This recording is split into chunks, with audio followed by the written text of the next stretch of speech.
Bueno, los diputados de Chile Vamos acudieron a la Contraloría por el spot publicitario del gobierno sobre la reforma previsional, lo veíamos en la nota previa, y desde la oposición han señalado que la producción audiovisual es ilegal. Nos vamos a conversar con el diputado de la UDI, Juan Antonio Coloma, a esta hora que está en el estudio con nosotros. ¿Cómo está, diputado? ¿Cómo está? Muchas gracias por la invitación. Bueno, ahí había algunos de los argumentos, salía también su postura al respecto. ¿Por qué es ilegal este spot que fue exhibido por la reforma? Por un motivo esencial.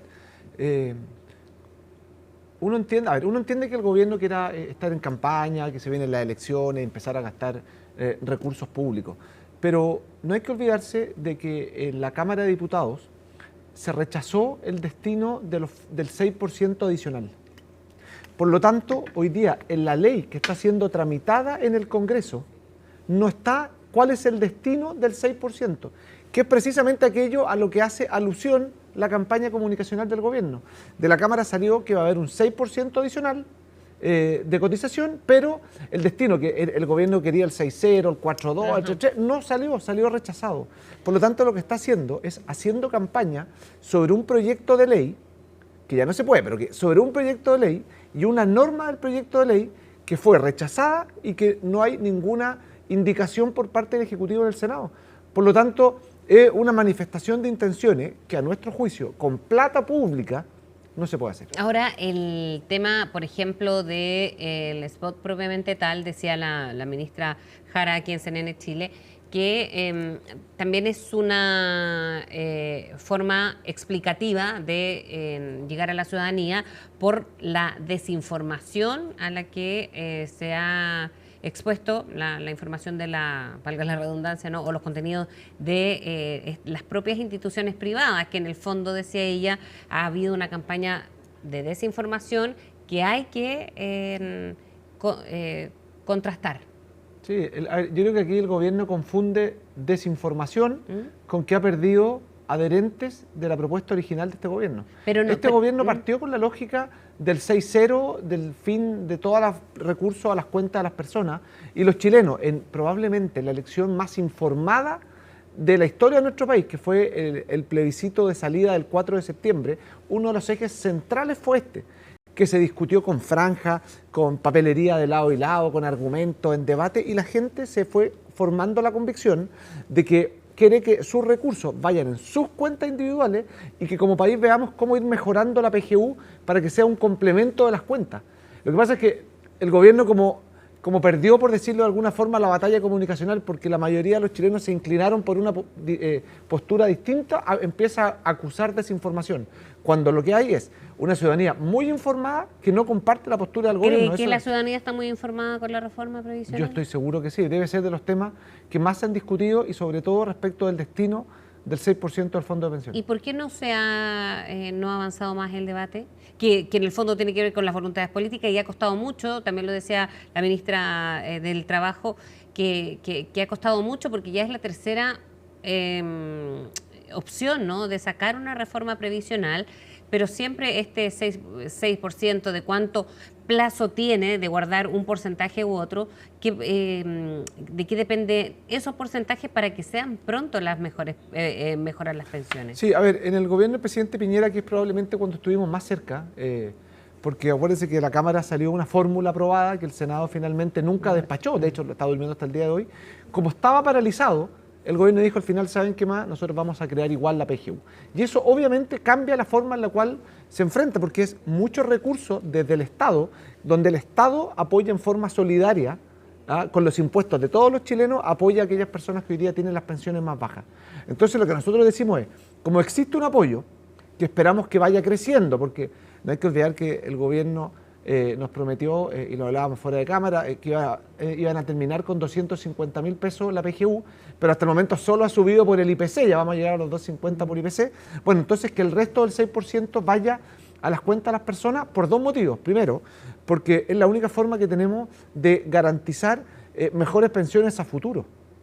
Y segundo, porque la ciudadanía se da cuenta que también el fruto de su trabajo tiene que permitir tener su pensión y que el apoyo a la pensión, cuando es baja, porque en Chile son bajas las pensiones, vaya con el refuerzo de de la PGU como política estatal con los recursos de los impuestos de todas las personas. ¿Qué viene ahora? Bueno, ver si no, desde la Contraloría me refiero, si está o no cumpliendo los requisitos o la normativa este spot. ¿Qué viene después desde la oposición, digamos? A ver, lo que nosotros le pedimos primero en un documento a la Contralora, le entregamos todos los antecedentes, y segundo, le pedimos celeridad lo más posible. Yo entiendo la pega con la que está, además creo que la Contralora lo está haciendo muy bien. Poder con premura zanjar este debate. Y lo que nosotros creemos es que, como estamos convencidos de que hay una ilegalidad, obviamente se retira el spot y obviamente se diga también cómo se va a poder recuperar los recursos. Y aquí hay varios cientos de millones de pesos, si no miles de millones de pesos involucrados en esta campaña. Diputado, a propósito de reforma previsional, ¿cuáles creen que debiesen ser las prioridades que aborde el presidente el sábado?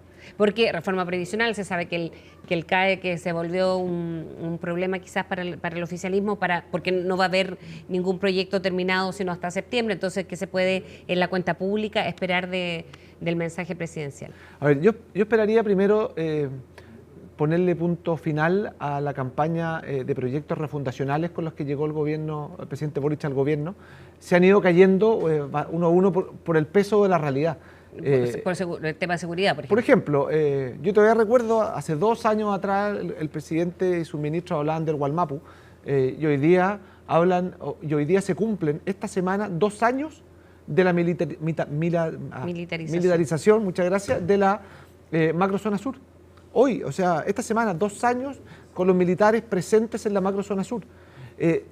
Probablemente, miren las vueltas de la vida, la herencia, el legado, que es la palabra que está como de moda, del presidente Boric sea una agenda de seguridad donde sus parlamentarios votan en contra. Sí, es bien contraintuitivo, porque uno ve al gobierno decir, hemos sacado, y ponen cara como de serio, 55 leyes en materia de seguridad, y olvidan decir que la gran mayoría de las leyes ha sido rechazada por el Partido Comunista, por el Frente Amplio. Entonces, es contradictorio. Y aquí lo que uno espera es dejar de hacer estas como promesas que se han ido cayendo una a una en el tiempo y decir, mire, seguridad ciudadana, como apuramos el fast track original, estamos lentos en reglas de uso de la fuerza, en ley de inteligencia, en ley antiterrorista, en Ministerio de Seguridad, hay lentitud por parte del gobierno para sacarlo adelante. Necesitamos avanzar en el proyecto de permisología. Mire, este es un proyecto del gobierno que está, siento yo, bien orientado y está inentendiblemente paralizado. Entonces, saquemos rápido permisología, avancemos en ese tipo de reformas, veamos cómo podemos atraer inversión, si la inversión, cuando uno atrae inversión, al final genera empleo, genera dinamismo en la economía, genera crecimiento económico. Y al mismo tiempo uno esperaría que haya una propuesta seria, sobre todo en materia de salud, en materia de listas de espera, que hemos visto que ya no solamente son borradas por un sistema computacional, sino que saber que en Chile hay 2.700.000 personas que están en listas de espera o exámenes que están en listas de espera, 2.700.000, significa que hay muchas personas que hoy día dependen de poder hacerse un examen para poder detectar quizá una enfermedad más grave que hoy se puede evitar, pero mañana será tarde. Diputado, hubo una minuta que fue entregada a los partidos oficialistas de la estabilización del gobierno. ¿En eso usted puede considerar que ha habido una estabilización, por ejemplo, en la economía? A ver, primero es como contraintuitivo decir que el gobierno se jacte de una estabilización cuando ellos contribuyeron a la desestabilización. Ya, pero, sí. pero estamos hablando de lo que vino después y una vez que asume el presidente Boric. Por eso, porque primero no hay que olvidar de dónde vienen las cosas, por qué pasan las cosas. Yo todavía recuerdo al Partido Comunista apoyando hechos de violencia, el presidente Boric insultando a los militares, y esto ha ido girando. Entonces, obviamente, esta normalización que pretenden establecer se da, a mi entender, principalmente por el rechazo al proceso constituyente original, que eso era mortal para nuestro país, en el rechazo, mire la vuelta de la vida, de la reforma tributaria. Ya el país fue paralizado con la reforma tributaria de la presidenta Bachelet el año 2014 y esto iba a ser un balazo a la inversión. Entonces, creo que las vueltas de la vida está cosechando precisamente derrotas que le han permitido demostrar que despejando las políticas con las que llegó este gobierno, el país de a poco se ha ido estabilizando. Ahora, el país estable, nos estancamos. Yo esperaría aquí mucha mayor proactividad en el desestancamiento, sobre todo en materia económica, y que Chile vuelva a crecer en las cifras que lo hacía en los famosos y denigrados 30 años. Bueno, diputado, muchísimas gracias por haber venido a CNN. Muchas gracias a ti, que estés bien. Vamos a hacer una pausa, 12 del día con 3, y ya estamos de regreso.